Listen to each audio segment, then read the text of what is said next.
Bonjour à toutes et à tous. Bienvenue au webinaire de l'Europe à Mayotte. Aujourd'hui consacré à la question de l'archivage. Et donc, c'est Chantal Dagneau, la responsable du pôle animation du GIP Europe à Mayotte, qui va intervenir à partir de maintenant. Donc, pour une séance qui va durer 1 heure. On est sur une version gratuite de Zoom, j'en suis absolument désolé, mais au bout de 40 minutes, ça va couper. Donc, vous connaissez le système. Donc, il suffira en fait de réactiver le lien que vous connaissez pour vous reconnecter immédiatement. Voilà, donc je donne la parole à Chantal pour cette présentation des enjeux de l'archivage pour vos dossiers FEDER. Voilà. Désolée, je cherchais mon micro. Alors, c'est pas que FEDER, c'est FEDER FSE, c'est les meilleurs générales sur les fonds européens. Bonjour à tous. Merci de vous être connectés ce matin pour qu'on puisse échanger sur ces enjeux d'obligation d'archivage. Alors, ce sera une session un peu plus courte, effectivement. Elle ne sera pas forcément sur une durée d'1 heure, c'est pas très grave. Si au bout de 40 minutes, on a fini, ça sera bien. Si, il y a une nécessité de se reconnecter, bien évidemment. L'objectif, c'est que vous reprenez le lien qui vous a été communiqué et vous recliquez dessus pour pouvoir vous rejoindre à nous. Euh, donc voilà. Alors, qui sommes-nous? Donc, le GIP, c'est le pôle animation, effectivement, dont j'en suis la responsable, où on est là comme appui aux porteurs pour pouvoir vous permettre d'identifier les pistes de financement euh, on vous accompagne d'idées du projet jusqu'à ce que vous fassiez un dépôt officiel sur les différentes plateformes associées. Et à ce moment-là, ensuite, ça passe au service instruction qui, eux, reprennent la relève pour vous permettre de payer. Alors, pourquoi aujourd'hui on a besoin d'évoquer avec vous ces enjeux d'archivage? Parce que tout simplement, l'archivage est une obligation réglementaire dans le cadre des fonds européens. Et c'est une obligation qui intervient à la fin des opérations, mais pour lequel ça nécessite deux choses. Un, de connaître vos obligations dans le cadre de qu'est-ce qu'on attend de vous dans l'archivage? Qu'est-ce que ça veut dire cet archivage? Et deux, comment ça s'organise, puisqu'on s'aperçoit qu'en réalité, c'est bien souvent dès le début, au moment où vous faites quasiment la demande de financement, ou à partir du moment où vous conventionnez, qu'il faut déjà mettre en place un système d'archivage. Et donc, je répète, c'est un principe obligatoire qui n'est pas optionnel. Donc, c'est un petit peu aujourd'hui le but de la manœuvre. Alors, pour ça, je vais vous partager mon écran en espérant que vous allez le voir, le PowerPoint qui sera bien évidemment disponible sur notre site internet. François, peut-être que tu peux préciser déjà les différents supports et de modalités de disposition pour ce PowerPoint. Ça Euh, sera... hein. oui, tu veux parler de... Excuse-moi, mais j'entends pas très bien, à vrai dire, et je n'ai pas bien compris ta question, pardonne-moi. Est-ce que vous pouvez me dire, me confirmer dans la zone écrite que vous m'entendez bien ou c'est que François qui n'entend pas bien? C'est pour savoir si je dois changer ou pas. Est-ce que vous m'entendez bien? Oui, on vous entend. Ok, très bien. Je disais donc, est-ce que tu peux nous préciser sur quel support ce PowerPoint va être disponible? Sur quel support? Ah, les supports que... Donc, alors, il y a deux choses. La première, c'est que les documents que tu projettes à l'écran, ils sont ensuite disponibles sur le site Internet, donc dans la partie atelier d'information. Et donc, vous pouvez télécharger ces supports. Deuxièmement, la réunion tout entière, elle sera diffusée est enregistrée, sera diffusée sur notre chaîne YouTube. Donc, vous pourrez nous retrouver sur notre chaîne YouTube. Et voilà. Site internet pour la documentation, pour le support de l'intervention et chaîne YouTube pour, euh, pour le webinaire proprement dit. Ok, très bien. Merci François. Alors, donc, je vous propose qu'on se remette dans le sujet. On est dans le contexte de l'anticipation des contrôles et des audits européen. Il y a trois étapes hein, finalement dans vos projets. Ce que je dis aujourd'hui concerne tant la réalité pour le FEDER que pour le FSE. Ça s'applique sur les deux fonds que le GIP gère aujourd'hui à Mayotte. Et ça s'applique en fait en réalité pour l'ensemble des fonds européens. Si un jour vous êtes amené à faire du FEADR pour quelle que soit la raison ou du fait en pas, ce que je vous dis aujourd'hui restera vrai dans les modalités de mise en œuvre. Alors, donc on a trois phases. Hein. On a la première phase où vous vous posez la question, vous vous donnez les moyens, vous organisez vos réponses pour aller mobiliser cet argent. La deuxième grande phase, c'est la phase de conventionnement et de réalisation en fait de votre opération, qui dure selon les temporalités, ben, entre la signature de la convention et la fin de votre projet, il peut se passer un certain nombre d'années. Et la troisième phase, justement, est cette phase de contrôle et d'audit, dans laquelle se situe l'archivage tout à la fin. Pourquoi? Parce qu'en fait, vous savez que les fonds européens, ce sont sur des fonds sur remboursement, sur facture acquittée. Donc, cette phase de contrôle et d'audit est tout aussi importante que celle de la puisque en réalité, on peut vous avoir animé, on peut vous avoir programmé. Si vous ne passez pas les fourches codines des différents contrôles pour être sûr que les dépenses sont éligibles, vous ne serez pas remboursé, d'accord? Et vous n'aurez pas votre subvention. Donc, c'est vrai que c'est une étape qu'on omet un petit peu. Vous vous battez beaucoup, vous mettez beaucoup d'énergie à essayer d'obtenir votre fameuse convention, parce que des fois, c'est long. Et une fois que vous l'avez, c'est ouf, c'est bon. On a la convention, on fait l'opération, on se fait rembourser. Mais il y a quand même toute cette phase de contrôle et d'audit qui est importante, qu'il faut chercher à maîtriser. Et en fait, les contrôles, ben oui, effectivement, ça s'anticipe et ça se prépare. Donc, vous savez qu'il y a des contrôles qui peuvent intervenir pendant la réalisation du projet, mais peuvent intervenir également a posteriori. Et donc, on verra qu'il y a un certain nombre de délais qu'il faut savoir respecter pour pouvoir faire face à cette obligation. Donc, le principe, c'est quoi? C'est qu'il peut être demandé à tout bénéficiaire qui a reçu du FEDER et du FSE de soumettre et de présenter, lors d'un contrôle qui peut être technique, administratif ou financier, vous devez être en mesure de fournir toutes les pièces nécessaires pour confirmer la régularité, l'éligibilité de vos dépenses qui ont été réalisées payées jusqu'à ce jour, et ça jusqu'à la fin de la période d'archivage. La fin de la période d'archivage ne veut pas dire la fin de votre projet. L'archivage va beaucoup plus loin que la fin du projet. Après le paiement de solde, généralement, le projet peut faire l'objet encore de contrôle. C'est dans cette zone-là, justement, qu'il faut faire très attention. Donc, au plan national par la CICC, à l'échelle européenne par la Commission européenne, par la Cour des comptes ou l'Office de lutte contre l'antifraude, notamment sur des sujets de FSE par rapport à des publics cibles. En tout cas, ce sont des réalités qui existent. Et donc, ça vous démontre en fait la nécessité de vraiment bien s'organiser. Donc, dès que vous avez l'approbation de la demande de subvention, il faut que vous réunissiez toutes les pièces afin de créer un dossier unique. Donc, vous notez, je ne sais pas si vous prenez des notes dans le cadre de ces webinaires généralement, mais là, si je vous invite à le faire à un mot-clé, c'est cette notion de dossier unique d'opération. Ça, c'est un mot important dans ce qu'on va dire ce matin. Un dossier unique de l'opération qui, elle, est constituée des différentes pièces comptables, administratives, techniques, et elle se concentre essentiellement sur les dépenses engagées, avec les justificatifs de dépenses, les marchés publics, enfin, bon, on a toutes les pièces qui sont associées de toute façon. Et donc, au moment où, de toute façon, vous allez faire votre demande de solde, pas forcément au niveau des paiements intermédiaires, encore que c'est conseillé, mais au moment du paiement des soldes, ce dossier unique, là, d'opération, doit être complet dès la demande de paiement et conservé, effectivement, pour un certain nombre de temps. Donc ça, c'est le contexte global de cette notion d'archivage. Alors, quand on prend peut-être que je vais le mettre en plus gros, je pense que vous voyez mieux. Quand on prend cette année-là, là, je fais un petit rappel des principales étapes de l'année administrative d'un projet, d'une demande de subvention. Vous avez la constitution de votre projet. Vous êtes en zone verte, vous, la partie bénéficiaire. Constituez votre projet. C'est là où on vous anime. C'est dans cette phase-là qu'on est là avec vous pour vous aider à constituer votre projet, à le rendre éligible si besoin et à compléter pour être sûr de son éligibilité. On vous accompagne de la constitution du projet jusqu'au dépôt de la demande d'aide. Voilà, le 1.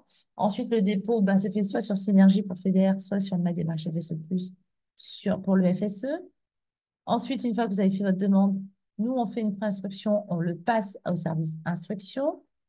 La service instruction fait en sorte de vous poser peut-être des questions si ce n'est pas très clair, ou en tout cas, instruire votre dossier pour le faire passer en comité de programmation. C'est cette instance qui décide, qui sélectionne et qui décide des financements attribués, le comité de programmation. Et donc, à l'issue de ça, il y a une décision, c'est avis favorable, enfin, accordé ou rejeté. Voilà. Donc, si vous avez l'accord, un avis favorable, c'est là où on va vous donner les conditions, le montant, le taux. À partir du moment où vous avez l'engagement, à partir du moment où vous avez la décision via la convention, l'engagement juridique égale convention que vous signez, qui vous scelle de manière plus ou moins immuable dans le marbre entre la Commission européenne, GIP et vous. Et donc, à partir du moment où vous avez votre engagement juridique, hop, même dès le lendemain, techniquement, vous pouvez commencer à faire vos demandes de paiement et avec une base de bilan d'exécution, puisque je vous rappelle que ces fonds sont payés sur facture acquittée. Donc, si vous en avez, voilà. Vous faites vos demandes de paiement. Là, ça va nécessiter toute une phase également d'examen pour être sûr que c'est en conformité. Il va y avoir des visites sur place de vos projets, le cas échéant. Ensuite, un contrôle de service fait, ce qui est logique. Et à partir de là, à partir du paiement, du contrôle de service fait, selon le résultat de ce contrôle, il y a paiement ou au contraire, il y a litige. Donc là, on est à le paiement au bénéficiaire. Et ensuite intervient, vous voyez tout au bout de la chaîne, la notion d'archivage. En 9e position, effectivement. Alors, quel est le cadre réglementaire? C'est un texte, c'est ce que je vous disais, c'est pas juste un confort pour vous de bien vous organiser, c'est obligatoire, hein, cet archivage-là, et vous devez le démontrer et d'ailleurs le décrire. Donc, le texte réglementaire, c'est le règlement de l'Union européenne par rapport aux fonds européens, et qui nous dit que les pièces justificatives de l'usage des fonds européens doivent être tenues à disposition de la Commission européenne ou de la Cour européenne des comptes durant un délai de 3 ans après l'établissement des déclarations de clôture. Une fois que vous avez achevé votre projet, vous avez pendant 3 ans encore et même 5 ans pour certains projets à devoir pouvoir faire ressortir n'importe quelle précision, demande de financement pour pouvoir avoir accès aux informations. Alors, quelles sont les pièces à conserver? Il faut mettre en place un dispositif d'archivage. L'archivage, ça ne s'invente pas. Et ça, dès le début du projet. C'est vraiment très important. Et ensuite, à partir du moment où vous avez organisé la nomenclature, enfin, l'ossature de votre archivage, on va voir tout à l'heure les questions qu'il faut apprendre à se poser pour l'archivage, c'est là que vous l'alimentez au fur et à mesure de la réalisation du projet. Ça demande de la rigueur, mais c'est beaucoup moins long que d'attendre de faire le projet et de mettre en place l'archivage, parce que alors là, vous allez vous arracher. Je veux revenir en arrière sur des choses, parce que des fois, on parle de ça, mais il se passe 1 an ou 2 et c'est pas évident. Donc, ces pièces justificatives, en plus, doivent être gardées au minimum pendant 10 ans. Donc, c'est beaucoup, 10 ans. L'archivage des pièces est une obligation qui est indiquée dans votre convention entre le GIP et vous. Ça fait partie des obligations. Donc, pour chaque dossier technique et administratif, on constitue un dossier unique et on doit retrouver les pièces justificatives de les dépenses et les paiements, les documents comptables afférents, les bulletins de salaire, les factures, les lettres de mission, les fiches de temps, les marchés publics qui permettent d'attester la réalisation de votre action. Donc ça, c'est important. Donc, comment ça se passe, l'archivage? Un dossier unique qui regroupe tous les documents, je l'ai déjà dit, et il faut que ça soit stocké dans un endroit prévu à cet effet. Aujourd'hui, avec la dématérialisation, nous avons l'obligation de marcher sur de l'archivage électronique aussi. Donc, je ne suis pas rentrée dans les détails techniques ce matin, mais à l'époque, c'était archivé physiquement avec des chemises et des sous-chemises. On mettait le nom du contrat et tout ça, et on le rangeait. Bon, aujourd'hui, avec la numérisation numérique et la digitalisation numérique, les choses ont un petit peu changé. Il n'empêche qu'il faut quand même que, même si c'est plus en papier, où est-ce que c'est stocké? Et la disponibilité de ce stock-là. Et être en capacité de mettre à disposition les pièces justificatives du projet. Donc, c'est quoi le principe d'un dossier unique par opération? Rappelez-vous qu'il y a des entités qui, en effet, peuvent avoir plusieurs projets en cours, en fait, ouverts. Donc, il est évident que quand on a ça, eh ben, c'est important de pouvoir bien retrouver les opérations en cours qui sont importantes. Alors, non, est-ce que j'ai fait le principe du dossier unique? Toutes les étapes de vie de votre dossier, de votre projet, doivent être conservées dans un dossier unique. Stocker l'ensemble des pièces dans le dossier. Soit les originaux, soit des originaux certifiés conformes, c'est important, et sur des supports de données qui contiennent des versions électroniques des documents. Et donc, le petit conseil que j'ai mis en bleu là, c'est il faut soigner la forme et la qualité de l'archivage pour permettre à tous ceux qui vont contrôler en fait ou qui interviennent dans votre dossier en fin d'opération, ça lui permet d'appréhender plus aisément le contenu de l'offre afin de vérifier sa complétude. C'est tout. Il faut qu'on comprenne voilà, les différentes étapes. Et même en remplacement du gestionnaire, de la personne qui s'occupait de vous, le successeur doit être en mesure de très facilement retrouver ce qui avait été fait, ce qui avait été dit. Donc ça, c'est une étape importante de comment se passe l'archivage. Donc, cette obligation concerne les documents originaux et à toutes les étapes de la vie du dossier.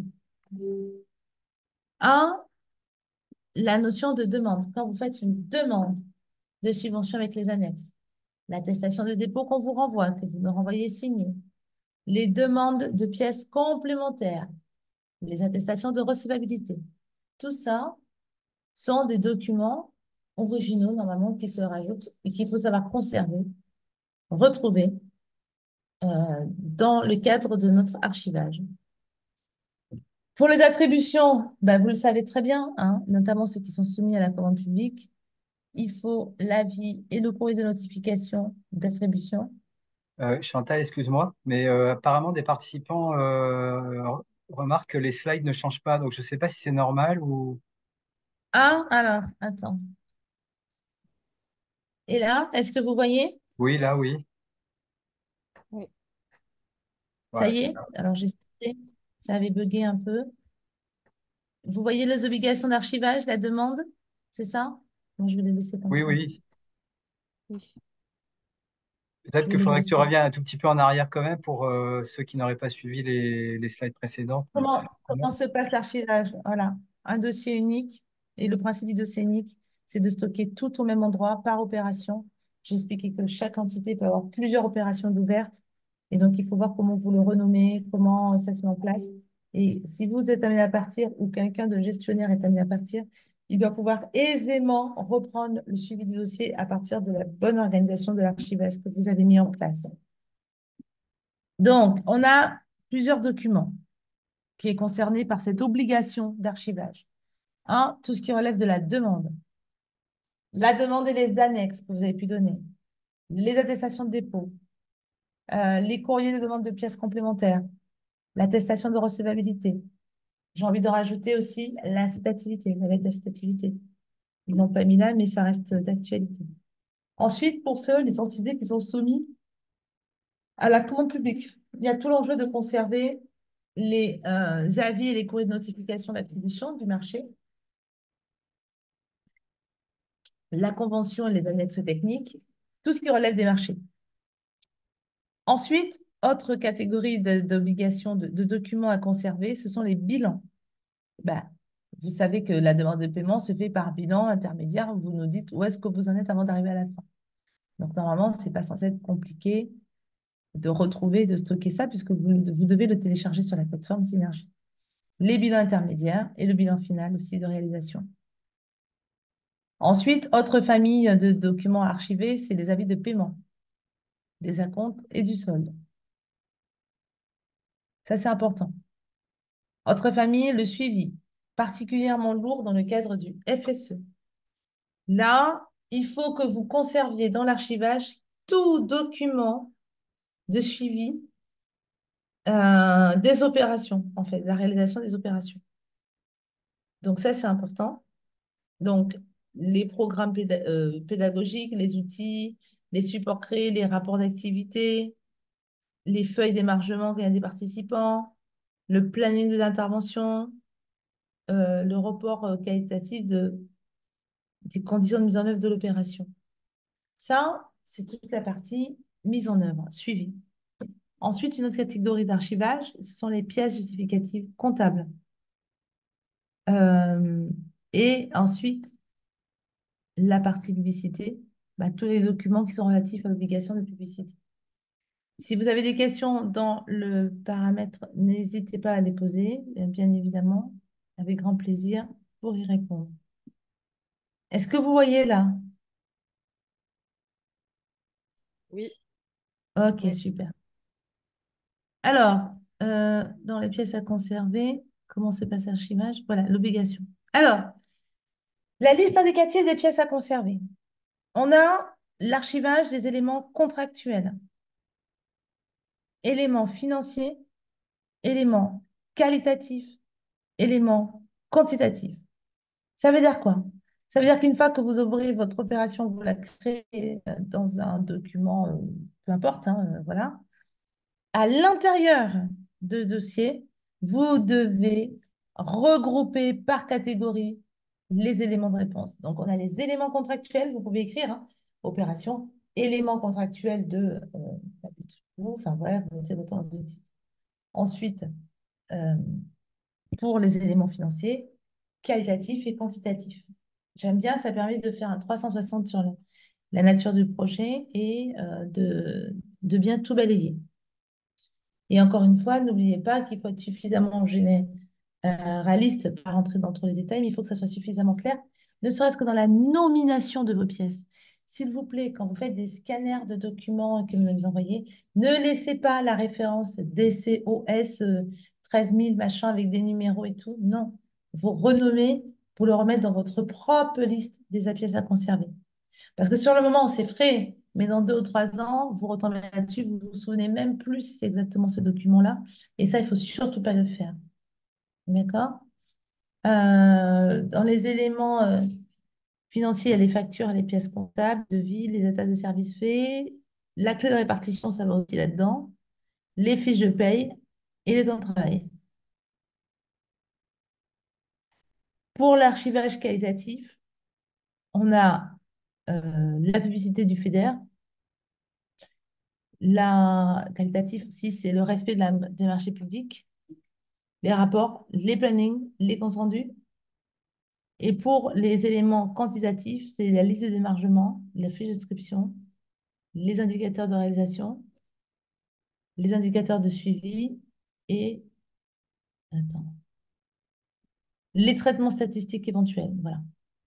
Ça, ce sont les grandes familles. Un, 2, 3, 4 grandes familles de documents à regrouper en sous-chemise. Je dis sous-chemise, mais je pense que vous voyez, ou sous-dossier, comme vous préférez. Et c'est à l'intérieur de ces sous-dossiers que vous allez pouvoir ajouter vos pièces. En les renommant, s'il vous plaît, c'est fastidieux, mais vous n'avez pas le choix, de pouvoir les renommer de façon simple, à ce que n'importe qui tombe dessus, dans 3 ans, veut y avoir accédé, puisse accéder à cela. OK? Donc là, ça, c'est important. Alors, quelle est la durée des archives? Par rapport au règlement, on a 5 ans suivant le versement du solde.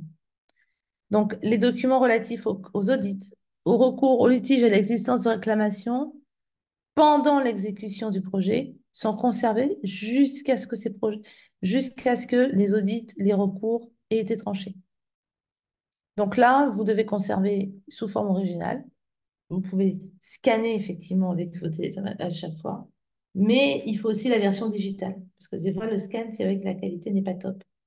Il faut idéalement la version PDF qui va bien, qui se stocke bien et qui peut s'envoyer après très facilement.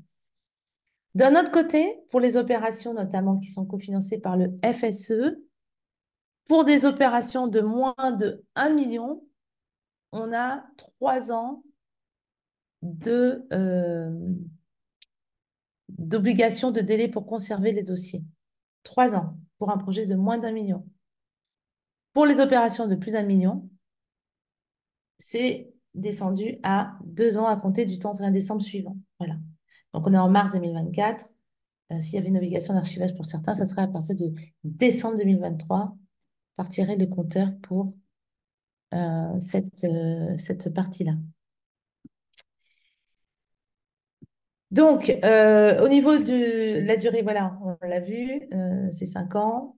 Il y en a qui vont jusqu'à 10 ans, effectivement. De toute façon, une fois que l'archivage est mis en place, la problématique se pose plus. Alors, par contre, on s'aperçoit que malgré tout, comme je vous le disais un petit peu tout à l'heure, cet archivage, il est vraiment très, très, très, très, très et fortement conseillé de le mettre en place uniquement à la fin. Même s'il intervient à la fin dans le processus réglementaire, il est important qu'il soit nourri et alimenté au fur et à mesure. Sinon, vous allez oublier des choses. Alors, quelles sont les questions qu'il faut que vous vous posiez en interne sur le plan administratif avant de décider comment va s'organiser cet archivage?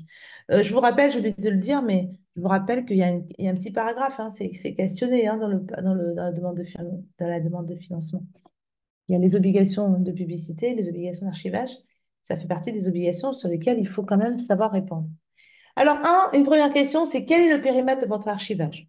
Je vous ai un petit peu aidé, puisque je vous ai dit qu'il y avait des archivages des éléments contractuels, financiers, qualitatifs, quantitatifs. Un, 2, 3, 4. Voilà, 4 grandes familles. Après, à l'intérieur de cette famille, il y a plein de musiciens là-dedans. Alors, du coup, quel est le périmètre d'archivage? Quelle est la volumétrie des données archivées? Est-ce que c'est 3 devis statiques ou au contraire, il y a de la mise à jour un petit peu au fur et à mesure? Donc ça, c'est super important à déterminer. Quelle est la durée de conservation papier ou choisir? Pour moi, on n'en a plus. Quel support utiliser pour garantir la conservation pérenne des données? Comment donner une valeur probante à l'archivage? Comment permettre la conclusion et la restitution dans des délais compatibles avec les contraintes légales? Sous quelle forme restituer les données? Si je viens vous voir, je vous fais un courrier en disant je vous notifie que lundi, je viens faire une visite sur place pour faire un contrôle, un audit et savoir si vous avez bien dépensé l'argent. Sous quelle forme restituer les données? Et est-ce que c'est vraiment qui doit restituer ces données-là? Comment gérer les autorisations d'accès? Alors là, c'est d'autant plus vrai pour les collectivités locales.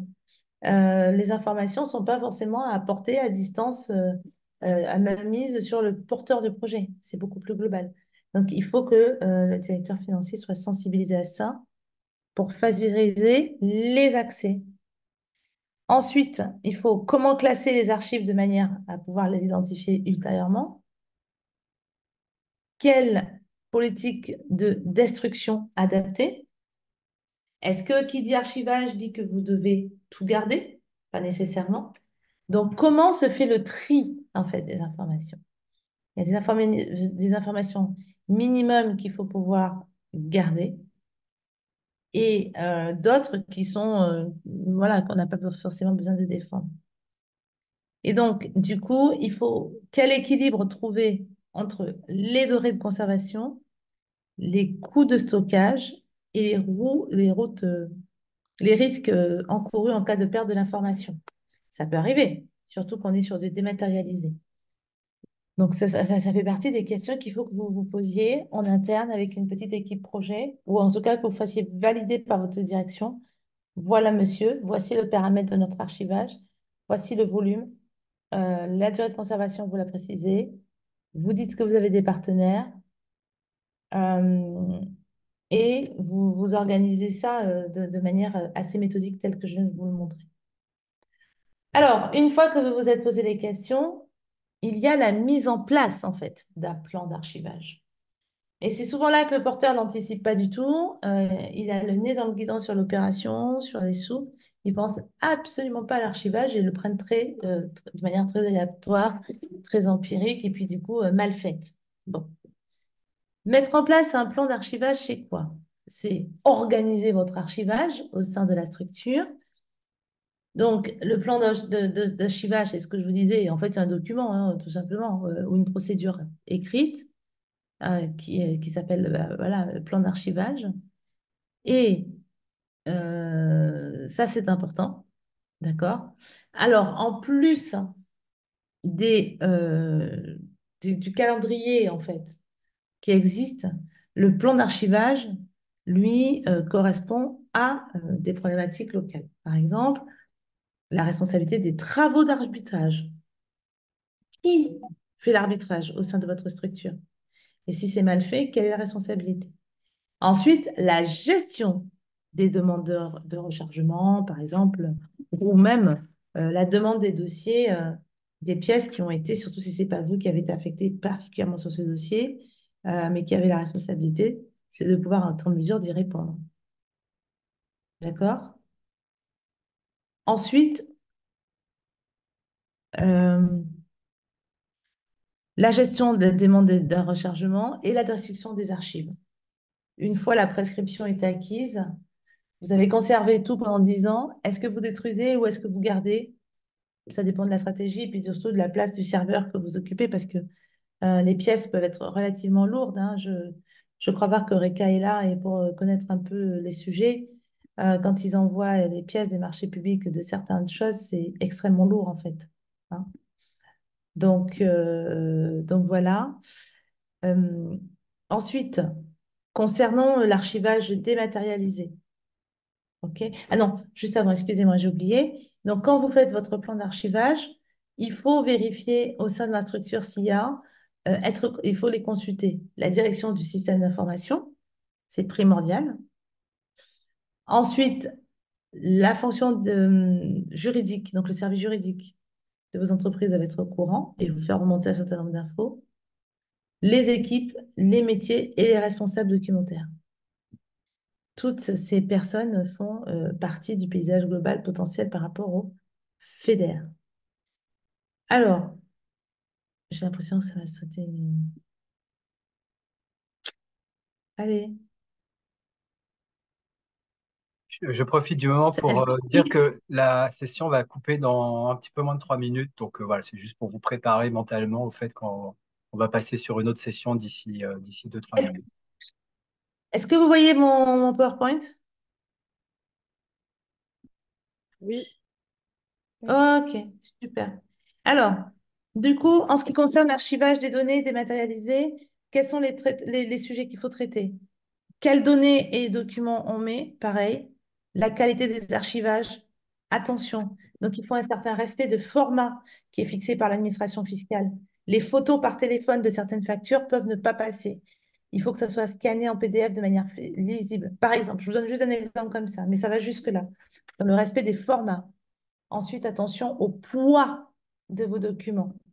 Des fois, vous mettez en direct, alors qu'en fait, il faut prendre l'effort, il faut faire l'effort, c'est un effort supplémentaire, c'est vrai, mais vous n'avez pas le choix de le faire passer à PDF compressé. Vous faites comprimer les documents pour pouvoir être sûr que ça passe. OK? Ensuite, la qualité des archives. Donc, oui, le respect du format, on en a déjà parlé. L'information complète, les références validées et fixées. OK? Ensuite, il y a la notion de la propriété, propriétaire, oui, voilà, les différentes démarches. Maîtrise du contenu, validité, là, surtout pour les permis de construire, tout ça. Quand il y a des... je profite de dire, vous avez déjà envoyé un premier élément. Alors, finalement, ça personne, non, c'est pas tout à fait ça. Des fois, on vous renvoie chez nous, le service instructeur, vous fait revoir. Donc, vous avez des versions corrigées. Par expérience, il vaut mieux renommer que de remplacer. Vous gardez au fur et à mesure et dans le titre, vous mettez bon, voilà, celui qui est bon à utiliser. Mais les autres, vous les gardez en archive. C'est important. Il ne faut pas remplacer, il ne faut pas écraser. Qui a la responsabilité de l'archivage? C'est ce que je vous disais. Et la pérennité des supports. Alors, j'ai quasiment terminé. Avant d'assurer la pérennité de son plan de classement, il faut réaliser une fiche, en fait, le plus détaillée possible. En tout cas, moi, je vous invite vraiment à le faire dans ce sens-là. Il faut dégager un coordinateur projet qui sera responsable de l'alimentation générale du dossier et à mesure des pièces administratives. Donc, non, pas en dos. Il faut absolument que vous ayez quelqu'un qui le fasse en interne. Ensuite, il faut identifier le bureau ou le local ou l'espace, les fameuses extranets, intranets, les clouds. Donc, dans ce plan, il faut désigner quelqu'un qui va coordonner. Donc, dans les petites structures, ça va, mais dans les grandes administrations, ça peut devenir un véritable enjeu.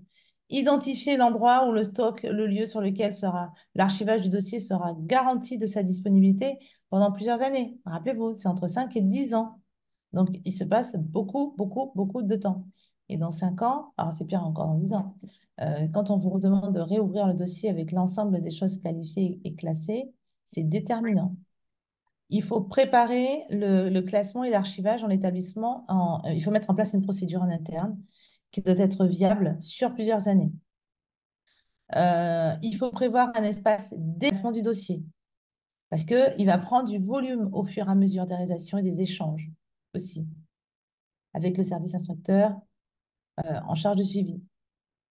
Et il faut vérifier aussi la qualité et la continuité du dossier dit unique. C'est pour ça qu'on peut faire des dossiers uniques parce qu'alors en plus, si vous mettiez des sous-dossiers enfin plusieurs dossiers, vous ne vous retrouveriez pas. Donc tout se retrouve dans votre dossier unique. Et il faut pouvoir être en mesure de savoir que quand on clique dedans, on a une visibilité des dossiers d'origine qui ont été amenés, ceux qui sont en cours, ceux qui sont... Parce qu'un dossier, ça vit en fait. Ça vit à la vitesse du projet qui vit aussi, hein, tout simplement. Donc, il faudra vérifier, examiner régulièrement le contenu du dossier qui devra rassembler tous les éléments financiers, les factures, les bilans justificatifs de dépenses, jusqu'à la date de vérification. Donc ça, c'est vrai que c'est important. Donc là, justement, en conclusion, je vous ai mis un exemple d'une grille d'archivage pour les bénéficiaires qui peut servir en interne à savoir comment vous préparer par rapport à ça en réunion. Donc là, on a l'intitulé d'opération, le numéro de la convention que vous trouvez dans votre convention signée, le numéro de projet Senior ou FSE. Vous avez un numéro aussi que vous devez mettre dedans. Les dates de l'opération, date de début et date de fin. D'accord? Et ensuite, on doit cocher, c'est des questions, on doit cocher selon que c'est présent si la pièce est dans le dossier. Si c'est absent, si elle est obligatoire, si la pièce elle est obligatoire mais absente. Et sans objet, c'est si la pièce absente n'est pas nécessaire. Parce que je vous disais que dans les dossiers, dans les documents d'un dossier, tout n'a pas le même niveau d'importance. D'accord? Donc là, on a la demande de subvention date et signée, l'accusé de réception, l'attestation de recevabilité pour la récitativité, les demandes de pièces complémentaires. Donc là, vous avez une liste de documents qu'il faut vérifier si c'est bien présent ou non dans votre dossier unique. Toujours pareil. Donc, je la trouve relativement claire et simple, cette grille d'archivage. C'est un premier niveau. Ensuite, c'est une grille que vous pouvez largement compléter. Mais je pense que l'enjeu, en tout cas, par rapport à ça, c'est d'anticiper les règles de classement et de codification comptable pour toutes les pièces justificatives, les factures, acquittements, les feuilles de temps passé et pendant le projet. Alors, il faut tenir une comptabilité séparée, ça on en avait déjà parlé, pour toutes les dépenses. Euh, En ayant une comptabilité par projet séparé ou une codification comptable, mais vous devez organiser dès le début de l'archivage le regroupement de tous ces éléments constitutifs. Ça, c'est relativement important de pouvoir le faire. Alors, on n'aura pas forcément le temps de rentrer dans un débat, parce qu'en plus, ce n'est pas forcément l'objet de l'atelier de ce matin. Moi, mon rôle, c'était d'attirer votre attention et de faire en sorte de vous sensibiliser sur deux points essentiels. L'archivage, donc, c'est une obligation. OK? La Commission européenne peut, dans 3 ans, vous envoyer un courrier. Alors, comment ça se passe dans les modalités? On vous envoie un courrier et on vous notifie que, justement, vous allez faire l'objet d'un contrôle. Et donc, c'est là, effectivement, c'est pas là qu'il faut y avoir une panique à bord en se disant qui a quoi. Aujourd'hui, cet atelier nous a été demandé de le solliciter par l'autorité de gestion qui constate qu'un certain nombre de porteurs sur Mayotte, justement, sont en défaillance claire sur l'archivage, où on retrouve qu'une moitié des informations. Cet enjeu est d'autant plus fort pour les administrations publiques. Pourquoi? Parce que, des fois, physiquement, vous n'êtes pas tous au même endroit. Les systèmes internes communiquent, mais ne sont pas forcément ouverts aux personnes extérieures, ce qui veut dire que quand on n'est pas au sein de votre structure, nous n'avons pas avoir accès aux infos. Donc, il y a toute cette réflexion à mener aujourd'hui. Comment rendre simple et accessible tout en préservant vos informations? On est sur des données sensibles, on est sur des données de comptabilité, on est sur des données de confidentialité. Donc, l'enjeu de l'archivage, c'est comment arriver à mettre en place un système fiable, ce qui fait que dans 5 ans, que vous soyez ou non encore dans la structure, la personne qui vous aura remplacé puisse avoir accès aux informations. Donc, l'effort à faire, c'est de nommer. Ça paraît vraiment enfantin et pourtant c'est fondamental. Il faut vraiment que vous mettiez en place un système de nommage de vos dossiers. Nommage de vos dossiers. Voilà, c'est devis. Quand on dit lot 1, des fois on va voir des dossiers avec lot 1. Oui, d'accord, lot 1. Mais si vous mettez à côté le lot 1, c'est les grosses œuvres, je vous assure, c'est déjà beaucoup plus simple. Ensuite, il y a une autre façon, un autre exemple de codification.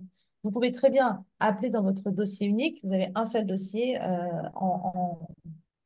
en dématérialisé, qui est le nom de l'opération, bien évidemment.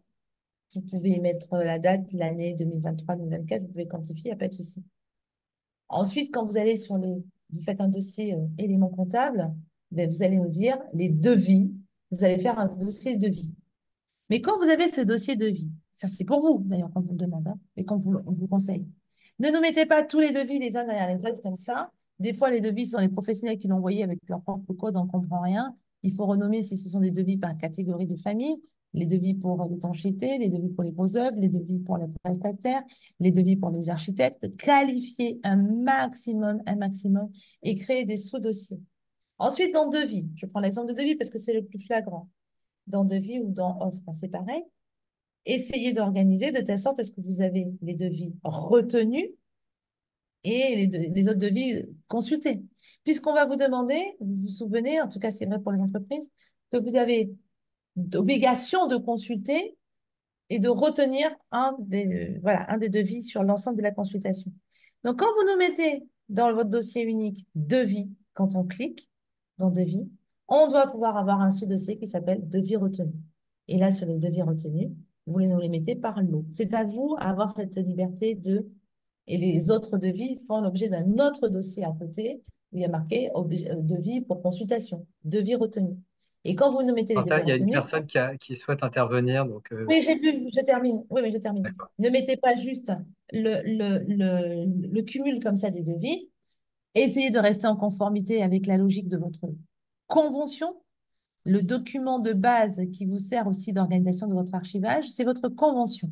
Parce que dans votre convention, vous avez un plan de financement avec des grandes familles des catégories de dépenses. Vous pouvez organiser votre archivage là-dedans. C'est-à-dire que l'instructeur, lui, il va aller voir sur la catégorie des dépenses de prestations intellectuelles.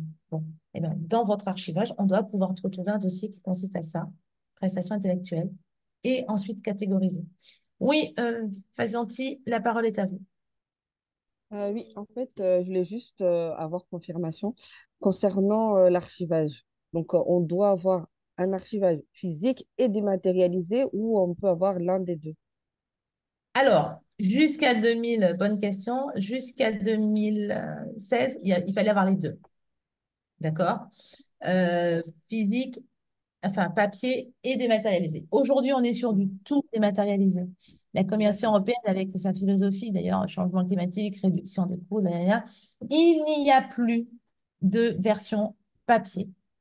De toute façon, on va de plus en plus vers de la dématérialisation, puisque même vos dossiers, avant, vous nous déposiez des dossiers, enfin moi quand je suis arrivée ici, il y avait des versions, 3 fois en fait, 3 versions papier des dossiers déposés, avec les formulaires, les devis et tout ça, par rapport aux différents services. Ça, c'est terminé, ce n'est plus possible.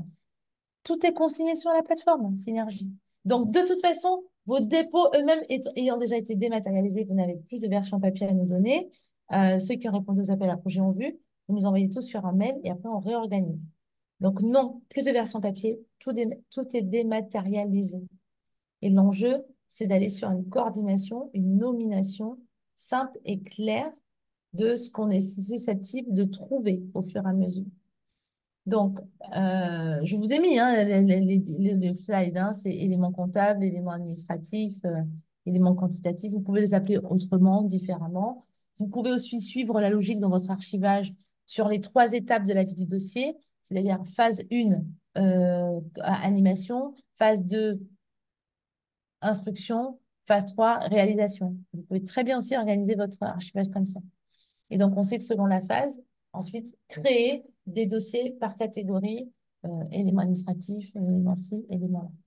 Donc, c'est codé, en fait, l'archivage, mais en même temps, vous êtes souple de voir comment vous pouvez de rendre accès aux informations.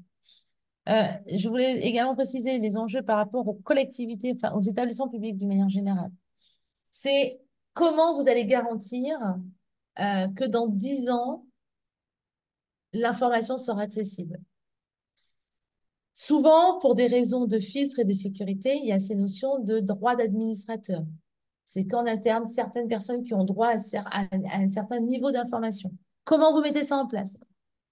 Attention également, quand vous avez notamment l'enregistrement sur les plateformes, quand vous faites des mails nominatifs, des mails de contact nominatifs pour vos dossiers, quand la personne part et qu'il faut ensuite refaire, réactiver les comptes, malheureusement, des fois, ça arrive sur l'ancien compte d'adresse qui n'existe plus et ça peut poser problème. Donc, moi, je vous invite, en tout cas, à réfléchir avec vos directions, comment arriver à créer un mail suffisamment générique pour pouvoir y avoir accès, même dans 20 ans. 20 ans, ça paraît exagéré, mais enfin, 10 ans, c'est quand même déjà long, en fait, en soi. Comment vous sécurisez l'accessibilité fiable pendant 10 ans à vos informations relatives par une opération dans laquelle vous avez du financement et pour lequel il y a de la donnée sensible? Vos bilans, vos cabis, on est vraiment sur le cœur de vos informations. Donc, vous ne pouvez pas comme ça non plus le diffuser complètement de manière libre. Donc, j'ai pas de réponse clé aujourd'hui. En tout cas, je sais que ça fait partie des enjeux. Beaucoup d'entités de collectivités aujourd'hui n'ont pas organisé leur archivage de suivi. Et maintenant, pour voir, tiens, il y a 5 ans, quelle opération on était, sur quelle opération on était, comment ça s'est passé, pour certaines administrations, c'est impossible de le savoir s'il n'y a pas quelqu'un du service qui est encore là pour expliquer. Donc, tout l'archivage a tourné autour de ça. Quelle que soit la personne derrière, l'info doit être disponible au nom de la structure. Comment vous les organisez et jusqu'où vous avez de la flexibilité pour l'organiser. Parce que pour certaines administrations, ce n'est pas possible, en fait. À part avoir des droits administrateurs plus, mais des fois, ce n'est pas forcément évident.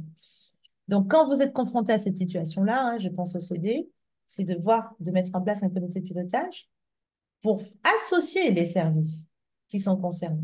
Si c'est le service informatique et le service marché public, il faut les associer dans l'opération pour qu'elles puissent vous faire remonter les informations.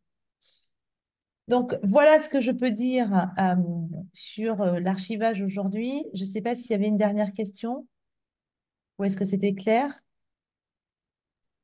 sur cette notion de dossier unique et pour lequel vous organisez en interne relativement l'ensemble des pièces qui vous seraient demandées. Oui. Bonjour. Je voulais Bonjour. savoir si nous pouvions avoir vos coordonnées pour vous contacter ultérieurement en cas de besoin. Bien sûr. Alors, je vous le mets là tout de suite. François, aide-moi, je ne retrouve pas. Ah oui, voilà, discuter. Donc, je remets mon adresse mail. Hop, pour que vous puissiez effectivement nous contacter et vérifier avec nous si vos systèmes d'organisation sont bons. Alors, pour ce qui relève de l'archivage, généralement, vos interlocuteurs au niveau du GP sera surtout le service instruction. Le service instruction ou le service audit qui, lui, est sur... on remonte le fil. Vous nous aviez dit ça à l'époque. Aujourd'hui, vous avez fait ça. Calculer les différentiels, voir les écarts, voir comment ça se passe. Écart à la hausse ou écart à la baisse, hein, d'ailleurs, dans les deux cas. Donc, vos interlocuteurs ne sont plus le pôle animation, mais le pôle instruction et le pôle, on va appeler ça audit, pour la partie fédère, en tout cas. Mais ce que je vous dis là est vrai aussi pour le FSE, il n'y a aucun problème. Est-ce qu'il y a une question? Oui, je ne sais pas si vous l'avez dit au départ, mais on aura accès à la présentation Oui, par la suite. Vous allez le oui, mettre à oui, disposition. exactement, c'est ce que disait François. Donc, le PowerPoint va être mis sur notre site Internet dans l'espace ressources documentaires et Oui. la vidéo qu'on a faite aujourd'hui sera mise sur YouTube. Alors Euh, d'ailleurs, il y a un lien pour accéder aux vidéos des tu webinaires, il peux y a un mettre le lien sur lien le dans site. l'espace? Voilà, donc si vous allez sur le site, alors je vais essayer de partager mon écran, je vais regarder si j'y arrive. Euh, Tu peux mettre dans la zone de discussion l'espace, le lien qui permet d'y ouais, si accéder. j'y arrive. Bah, en fait, il faudrait que j'arrive à accéder au, au site, et là j'avoue que j'ai un peu de mal. Oui, parce qu'en fait, je suis en train d'enregistrer, donc je ne peux pas réduire ma page. Bon, c'est pas C'est possible. pas Par grave. contre, vous allez sur le site Europe à Mayotte et vous avez une page effectivement sur les ressources documentaires et sur les webinaires et ateliers d'information. Et là, vous trouvez premièrement le PowerPoint qui vient d'être diffusé par Chantal. Et deuxièmement, vous avez un lien qui vous permet d'accéder directement à la playlist des webinaires qui est située donc sur notre page, sur notre chaîne YouTube Europe à Mayotte. Donc sur la même page, vous avez les deux liens, la possibilité de télécharger le PowerPoint et la possibilité d'aller visionner le webinaire qui sera enregistré, qui est en train d'être enregistré. Voilà.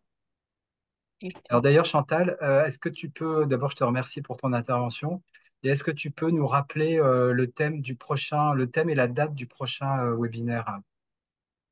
22 mars. Ouf, ouf, ouf. Je crois que le prochain, c'est le 5 avril. Ouais, et de mémoire, c'était consacré aux enjeux de la commande publique. Est-ce que c'est bien ça? Non, ça sera sur les fonds les fonds pour les projets de mobilité. Ah oui, oui, voilà, c'est ça. Oui, oui, c'est sur les projets mobilité, effectivement. D'accord. Oui, oui.